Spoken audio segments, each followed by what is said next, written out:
சுகருக்கு பல வருஷமா மாத்திரை போட்டும் இன்னும் சுகர் குறையாம இருக்கா?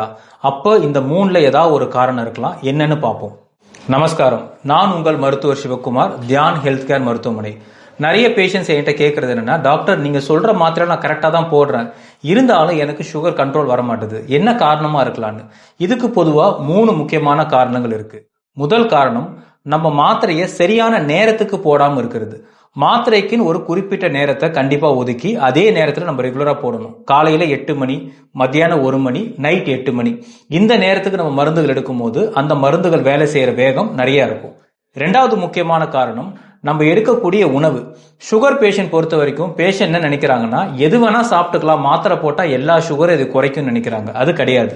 நம்ம எடுக்கக்கூடிய மாவு சத்துக்கள் அதிகமா இருந்ததுன்னா கண்டிப்பா நம்ம மாத்திரை வேலை செய்யற வேகம் கண்டிப்பா குறையும். அப்போ மாத்திரைகள் எடுக்கும் போது கண்டிப்பா புரோட்டீன் சத்தும் ஃபைபர் சத்து உள்ள உணவுகள் கண்டிப்பா எடுக்கணும். இது உங்க டாக்டர்கிட்ட கேட்டீங்கன்னா ஒரு சாப்பாடு லிஸ்ட்டை கொடுப்பாரு. அந்த லிஸ்ட்டை படி நீங்க கரெக்டா ஃபாலோ பண்ணிட்டு வரலாம். மூணாவது முக்கியமான காரணம், உடல் பயிற்சி இல்லாம இருக்கிறது, இல்லைன்னா தூக்கம் சரியா இல்லாம இருக்கிறது. சரியான உடற்பயிற்சியும் சரியான தூக்கமும் இல்லைன்னா நீங்க என்னவே உணவு கட்டுப்பாடு பண்ணாலும் மருந்து மாத்திரை எடுத்தாலும் உங்க மாத்திரைகள் சரியா வேலை செய்யாது மட்டும் இல்லாம சுகரால வரக்கூடிய நிறைய பாதிப்புகள் உங்களுக்கு வரும்.